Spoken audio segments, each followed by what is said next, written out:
We'll start off with stanza 4. There's nobody on the housetops now, just a palsied few at the windows set. So you remember in the first stanza we found that people gathered in large numbers, climbed walls, they were on top of a terrace, as if the terrace would sway, the building would sway. Here 1 year later, he finds no one at the housetops, so he moans, he laments, he's sad. Just a palsied few at the windows set. Just a palsied few. Palsy comes from cerebral palsy. It's a disease. So basically, this signifies only old people who cannot get over the thresholds of their, who cannot cross the thresholds of their house. They are the only ones who are standing at the window and watching him going towards the shambles gate. I'll come to that. Where are the others? Where are the others? They are gathered at the shambles gate. Shambles gate is a place where this guy, our patriot, is going to be hanged, is going to get assassinated. Okay? Or better yet, so most of the people, apart from the old ones, most of the people have now gone to the shambles gate where they will get the best of the sight, the best view. They'll see their hero branded as a traitor, getting hanged or into gallows, whatever. By the very, or better yet, by the very scaffold's foot, I trow. Even better sight one can get at the scaffold's foot. Scaffold means a raised platform. Whenever there is a public execution, a stage is made. There is a raised platform where people are hanged so that everyone can see. Therefore, he says the best possible view, there's no one, only barring the old ones, because most of the people have gathered at the shambles gate to get a good view. And the best view or better view is there if one can get himself positioned near the scaffold's base. I trow. Trow is also, I gave you an example. I gave you examples like archaic words. This is also an example of archaic word, no more in use. I trow means I presume, I think. And literally devices, if I say T sound, T sound getting repeated, consonants. Then again, in the third stanza also, third line, T sound getting repeated. Yeah, T sound getting repeated. That's it. Stanza 5. I go in the rain and more than needs a rope cuts both my wrists behind. In this stanza, he will describe his humiliation. Like, it starts off with, I go in the rain. Now, rain means tears. Okay, it's a poetic fallacy. Poetic fallacy means when we associate human expressions, human feelings with the aspects of nature. Like cloudy day means a sad day. Sunshine, bright sunshine means you are happy. In movies, whenever a bad news is being delivered, you will find a thunderstorm happening outside. So that is poetic fallacy. So here, rain symbolizes tears. Despair, sadness, his inner crisis, and imagine his state. A rope is tied like around his wrists very firmly, more than needs, very tightly. Okay, and I think by the feel my forehead bleeds. He cannot touch his forehead. He feels as if his forehead is also bleeding. Why? Because people have pelted stones at him. For the fling means to throw. Whoever has a mind, whoever has brain, stones at me for my year's misdeeds. Now, misdeed, what are the misdeeds he had made or committed, we don't know. There is a sense of ambiguity here. We know what were his fallacies. Like Icarus, his fallacies where he became over ambitious.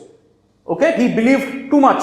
He trusted his men too much. He thought people would support him throughout his life. So that brought his downfall. That we know. But what misdeed he did, we don't know that. Anyway, so whoever has a mind, this is the irony basically.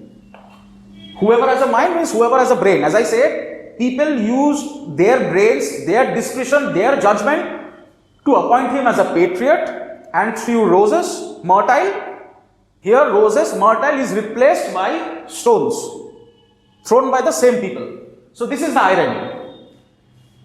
Literally device, here feel forehead, alliteration, for fling, alliteration, me my misdeed, me, mine, his, did, alliteration.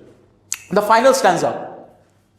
Thus I enter and thus I go. Here in this stanza, this our patriot will speak philosophically. See, when people lose all hope, they become philosophical. Okay, they accept their situation. Here, it seems, we'll see that he has finally come to terms with the present condition. So he says, thus I enter and thus I go. This is an example of antithesis. Where is antithesis?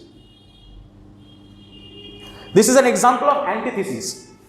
Antithesis is two opposite expressions present in the same line, present in the same sentence. So enter and go. If I say, keep your mouth shut, eyes open. Antithesis. So near, yet so far, near, far. Antithesis. If I say, keep your friends close, enemies closer. Friends, enemies. Antithesis. Similarly, thus I enter, thus I go. This is how I have entered into the political world. This is how I have entered into people's mind. And this is how I have been thrown out of people's mind. This is how I have earned their respect. And this is how I have earned their hatred. In such triumphs, people have dropped down dead. Triumph, as per him, he has always stood by what he thought to be right. So, to him, this humiliation means nothing. He has actually won. He believes that he has actually won. He has triumphed because he has always stood for what was right, what he thought was right. And people over the ages, over the time, we had many examples that people who had done good for mankind, who did good things, were often being punished. Instead of getting rewarded, they were punished. This has happened over and over again in history. Here also, the poet is using an allusion. I have already explained an allusion. Like previously, we saw that the poet was referring to Icarus, Daedalus, and Minos, Greek mythology. Here, the poet is referring to the story of Prometheus and Zeus. Again, long story short, what Prometheus did, Zeus was the god of gods. He was the father of all gods in Greek mythology. What this guy did, he stole fire.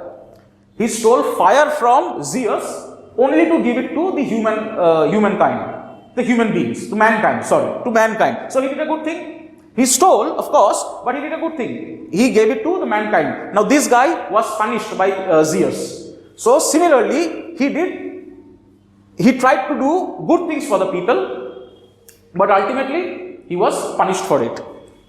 Paid by the world, what dost thou owe me? God might question, now instead his God shall repay, I am safer so. Now again a biblical allusion, in Bible it's mentioned that God owes us nothing, we owe everything to God. So now he is thinking that, he is believing that he is going to die.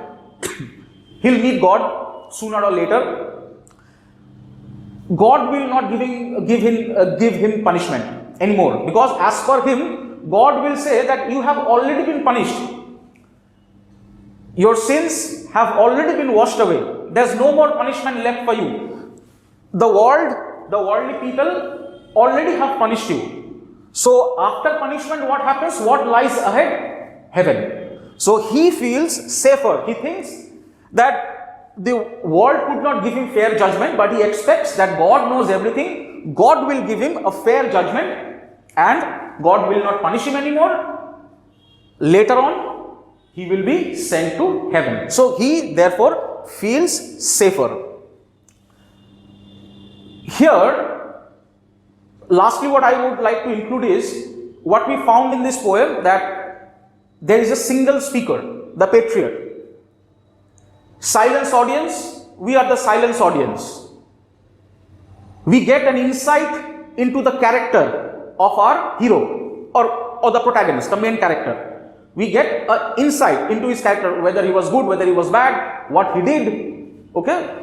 And number 4, we explored his feelings. Whatever he was feeling, he was narrating them and we were feeling similarly. So, single speaker, silence audience, then you explore the main character's feelings and we get an insight into the protagonist's feelings.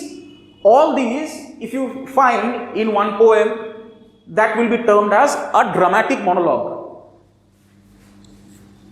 Dramatic monologue. Very simple. Monologue means dialogue given by one single speaker which has drama in it. Here there is a drama. What do we see? We see a rise and fall of a hero. So these are the ingredients of a dramatic monologue. So we can term the Patriot as a dramatic monologue. Thank you.